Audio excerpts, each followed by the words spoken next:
Bismillahirrahmanirrahim. Assalamualaikum warahmatullahi wabarakatuh. Saudaraku, muslimin dan muslimah dimanapun berada. Alhamdulillah, salatu wassalamu ala rasulillah amma ba'da. Kembali kita akan lanjutkan ngaji hadis Nabi Muhammad SAW, yakni tentang passwordnya surga. Kalau kita bermedia sosial atau membuat akun, ini tentu ada nama dan juga kata kunci. Nah, kata kuncinya surga itu diantaranya adalah sebagai berikut, diriwayatkan dari sahabat Abu Musa al-Asy'ari radhiyallahu an, qala li Rasulullah sallallahu alaihi wasallam, ya Abdullah ibnu Qais, ala adulluka ala kanzin min kunuzil jannah, la haula wala quwwata illa billah. Muttafaqun alaih. Artinya, wahai Abdullah ibnu Qais, maukah kamu aku tunjukkan satu simpanan, satu cara untuk mendapatkan surga dari beberapa simpanan surga, kanzin min kunuzil jannah. Yaitu apa? La haula wala quwwata illa billah. Tiada daya dan upaya kecuali atas kehendak Allah. Muttafaqun alaih. Apa yang bisa kita petik hikmah dari hadis ini? Yang pertama, kanzin min kunuzil jannah, harta simpanan surga. Apa artinya? Benar, artinya adalah amal perbuatan baik yang dilakukan seorang untuk mendapatkan pahala dan keberkahan akhirat, mendapatkan surga. Atau dalam bahasa saya memaknainya sebagai passwordnya surga. Passwordnya surga itu adalah la haula wala quwwata illa billah. Pertama. Yang kedua, termasuk hadis di atas jelaskan satu di antara harta simpanan surga, bahwa yang mengamalkannya, meyakininya,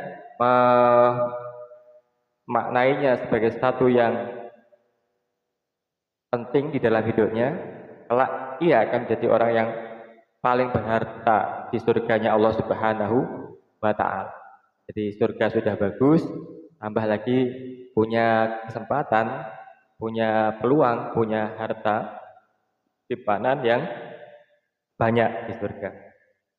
Nah, apa makna dari kalimat haulaqah atau la haula wala quwata illa billah ini sehingga disebut sebagai kanzin min kunuzil jannah? Yang kedua, yang berikutnya, ketika kita dilahirkan, kita itu sebenarnya makhluk yang lemah. Nah, ketika kita baru dilahirkan, kita dalam keadaan lemah, telanjang, menangis kedinginan. Tidak ada yang lahir kemudian sudah bawa ATM, sudah punya rekening yang banyak, punya jabatan dan seterusnya, kecuali keturunan. Secara umum kita lahir dalam keadaan lemah, kedinginan, menangis kedinginan. Saat umur 1 tahun kita baru bisa berjalan. Makan pun masih disuapi dari bayi, air susu ibu, kemudian damping ASI, kemudian makanan anak-anak atau bubur dan sebagainya. Ini kita sebenarnya lemah. Sapi itu mungkin kalau kita bandingkan itu lebih kuat dari kita. Karena apa? Dari sudah bisa berjalan. Ya, kita setahun ya baru bisa. Yang ketiga, Allah Subhanahu wa ta'ala memberikan potensi kekuatan manusia untuk dapat mengangkat beban maksimal 7 kali dari berat badannya. Ini lebih lemah daripada semut. Semut itu menurut teori, menurut penelitian, ini bisa mengangkat 50 kali beban. Nah, 50 kali beban yang 50 kali dari berat tubuhnya. Jadi kenyataan ini menunjukkan semut yang menurut kita kecil, menurut kita lemah, makhluk yang sangat lemah, ini ternyata lebih kuat daripada kita. Kita hanya 7 kali berat badan tubuh kita potensinya, semut 50 kali. Jadi berapa kali lipat itu? 7 kali lipat. Yang keempat, tentang kemampuan berpikir kita pun terbatas, sehingga kita sering mengandalkan kalkulator untuk hitung-hitungan, alat hitung cepat, komputer, AI dan seterusnya. artificial intelligence, sehingga cara berpikir kita pun sangat terbatas. Yang kelima, bagaimana dengan kekuatan daya upaya kita untuk menghindari maksiat? Maksiat ini ada di sekeliling kita, di sekitar kita, di hadapan kita, kadang-kadang ditawarkan pada kita.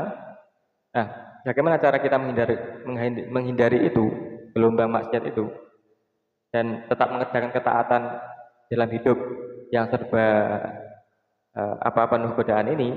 Maka jawabannya tidak bukan adalah la haula wala quwwata illa billah.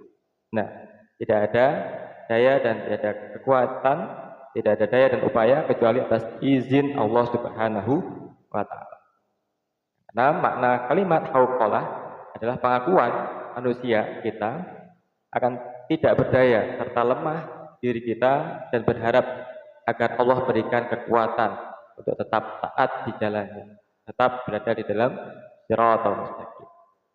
Selain itu, menurut Imam Nawawi Al-Bantani dalam kitab beliau Safinatun Najah menyebutkan artinya tidak ada la yahulu an maksiatin illa billah wala quwwatan ala ta'atin illa bi'aunil. Artinya tidak ada yang menghalangi maksiat pada Allah melainkan pertolongan Allah, dan tidak ada kekuatan untuk melakukan ketaatan pada Allah kecuali juga pertolongan Allah, menurut Imam Nawawi Al-Bantani. Nah, yang terakhir, inilah indahnya agama Islam, senantiasa mengajarkan tentang keterbatasan kita manusia sehingga perlu memohon pertolongan Allah Subhanahu wa taala. Semoga Allah Subhanahu wa taala memberikan hidayah inayah pada kita, keluarga kita, muslimin muslimat semuanya, untuk dapat meyakini kemahakuasaan Allah dengan la haula wala quwwata illa billah, amalkan 100 kali, ya, insyaallah akan ada keajaiban, ada pertolongan, akan ada hidayah inayah Allah Subhanahu wa taala. Mari kita buktikan. Terima kasih. Assalamualaikum warahmatullahi wabarakatuh.